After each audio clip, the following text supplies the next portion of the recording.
Okay, I'm going to make a little animation that's kind of a neat sort of like beam effect kind of a thing. I just want to show you that this can be done pretty quick. So we're going to open LaserBoy.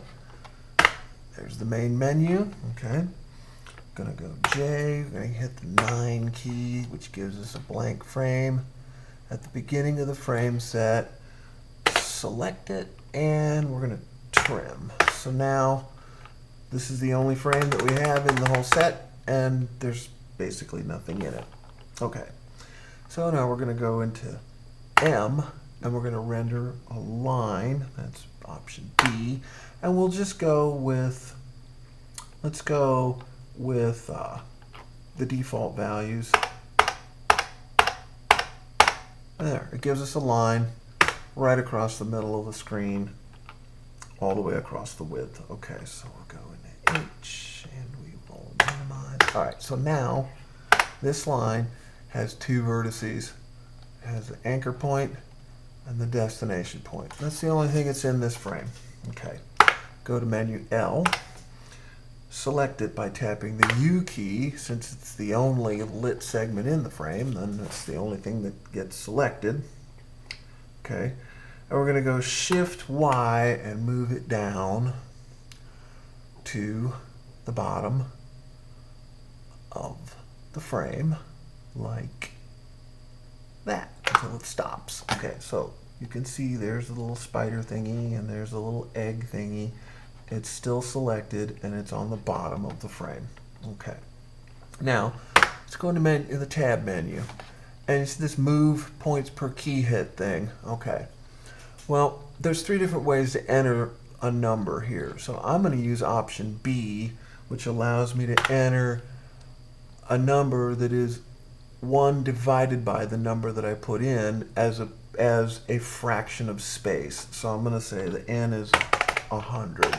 So now what that means is every time I tap a key, it's going to move something 1/100th of the width of the whole frame. See, it's very close to 1/100th, or very close to 1% of the frame, all right, as you would expect. All right, so now back in menu L, segment is still selected on the bottom. Now if I hit the C key, it copies the selected segment, and if I tap the Y key, it'll move the copy up 1/100th of a frame. And if I do that a whole bunch of times in a row, eventually I can fill up the whole frame with lines.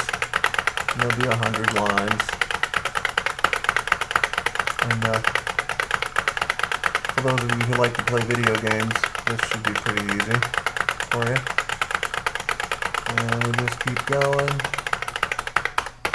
There it is. Okay, so now we have a frame with 100 segments in it. Okay?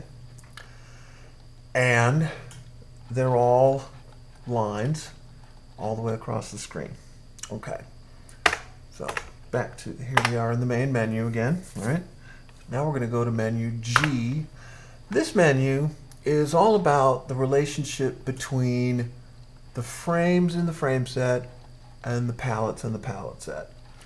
And this frame is currently using this palette. The palette that's closest to the frame is the one that's associated to the frame. And you see it's the default palette of 63 colors, right? This is the typical ILDA default palette. All right. So I want to use a different palette that has better colors, more colors in it. So I've got this one here, Easy FB Hues. It has 255 hues in it, okay? And, okay, I'm going to go into menu, tab menu again. You see this here, W, recolor, palette, span, factor. It's currently set to 2.0. I'm going to make that just 1. Okay, so now it's set to a palette span factor of 1. What that means is if I span this frame with the palette, wait a minute, I gotta match the palette first. Ha ha ha. There.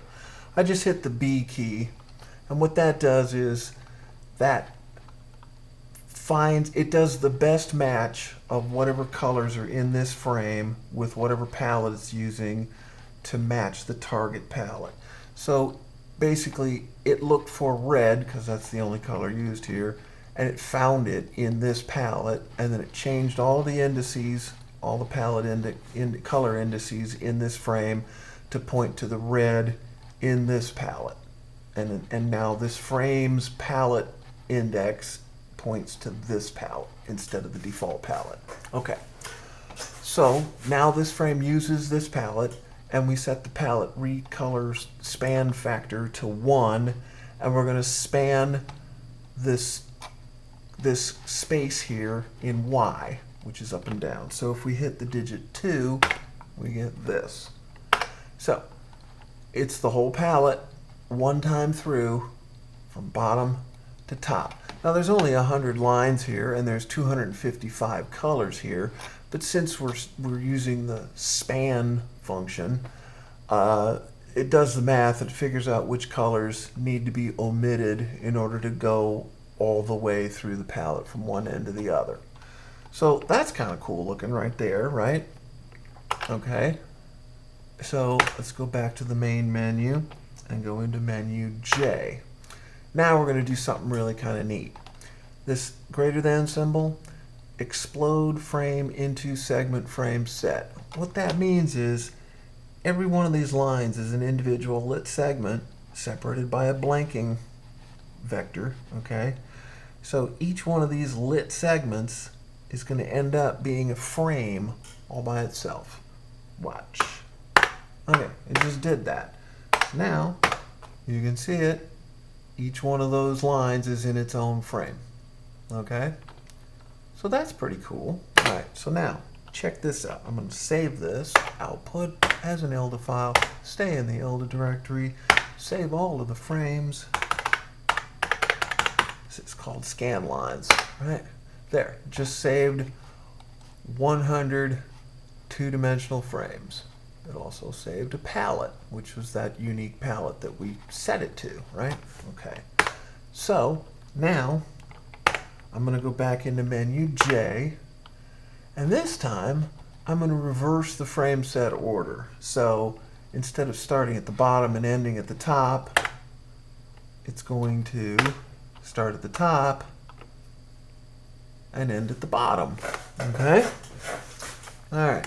Now, if we go to the last frame, I'm going to delete this, and I'll tell you why in a second here, because I'm going to input an ILDA file, staying in that directory, scanlines, and I'm going to add it right to the end of the currently loaded frame set, which, as you remember, we reversed the order of it, but it's not reversed in the file because we saved the file before we reversed it. So we're going to say 4. We're going to append it to the end. It opened 100 frames, and it found that unique palette of all hue. And so now we have this. Starts at the top, goes to the bottom, goes back to the top again. And I'm going to find the very last frame, and I'm going to delete that one too. And the reason is because when you go all the way down to the bottom, if I had not deleted that one, there would be 2 copies of this frame where it's on the bottom. And I don't want that. I just want it to hit that once, and then when it comes back up to the top, I just want it to hit there at the very top once and go back down again. Okay, so we go into menu H, Shift W, optimize everything, right? Escape, out.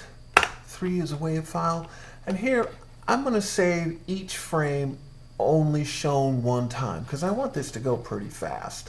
I could set a frames per second to whatever I wanted in the tab menu, and it would do the math, and it would figure out whether or not it had to show each frame more than one time in order to add up to however many frames per second this is. But I want this to go pretty fast. So I'm going to choose 3 so that it only shows each frame one time in the animation, regardless of how many vertices there are in the frame. It doesn't matter. It's just going to show it once through. Okay? And we'll call it scan lines, and it's done. That's it. We just made a wave file. You could show that on a laser projector.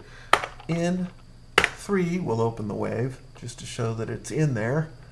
1, we'll replace the current frame set with scanlines.wave, and there it is. And if you want to see, there's the blanking and the vertices are showing. Scanner starts in the center of the frame, makes its way to the first vertex in the line, the laser turns on, scans all the way across this line, and since we optimized it, it scans backwards on the next line. And you can't really see that unless I show it to you like this. Okay, now the vector order is showing instead of the z-axis, because there is no z in this. It was a two-dimensional image to begin with. And you can see the back of the frame is the starting point. So it starts with some dwell at the origin. It comes ripping up here to the corner of the screen,